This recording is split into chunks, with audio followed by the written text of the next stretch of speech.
Hi guys! Welcome to my YouTube channel and Ren Life Ventures.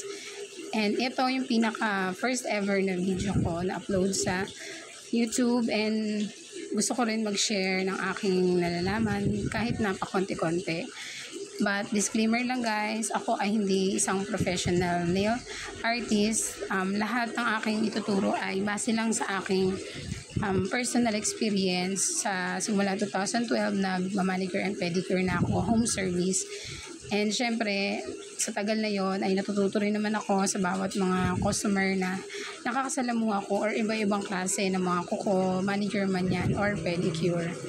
And ito guys, ang basic cleaning ng pedicure. Ayan, pag prep lang yan, wet manicure ang tawag dyan.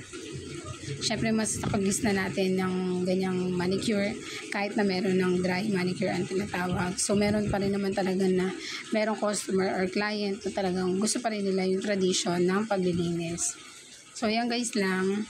Simple lang yan. Kung nakita nyo yung kanyang hinlalaki, merong damage sa gitna.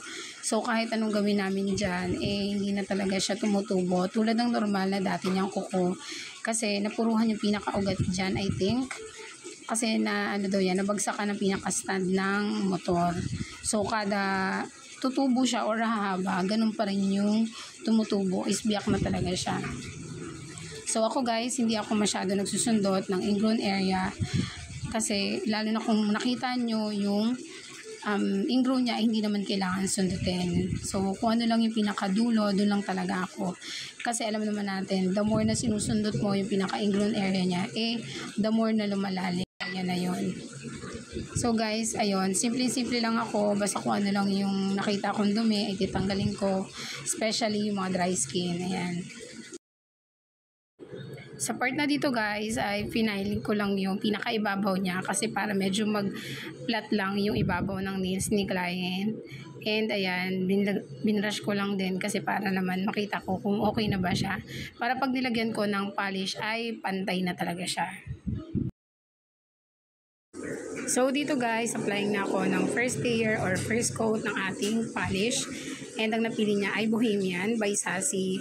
So first layer or first coat ay manipis lang dahil magaganda naman yan pag second coating na. Actually maganda na talaga siya pag first coat pa lang. Napakaganda, 'di ba? Nakakayaman. O sangka pa, 'di ba?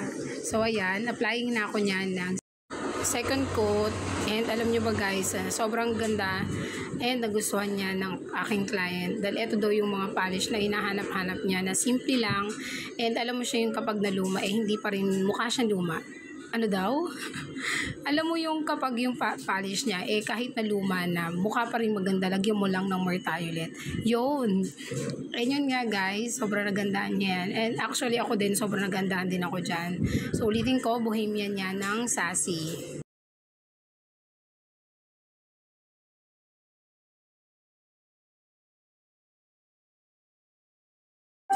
Dito naman guys ay applying na ako ng pinaka top coat na tinatawag, or natural lang yan kapag yung regular polish lang yan. Ayan talaga yung mga traditional nilalagay.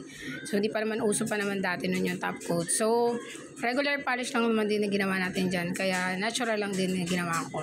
And yan guys, kahit na regular polish, nilalagyan ko siya ng cuticle oil. So para ma-refresh naman and hindi dry yung kanilang mga cuticle area. So ayan lang guys, thank you for watching.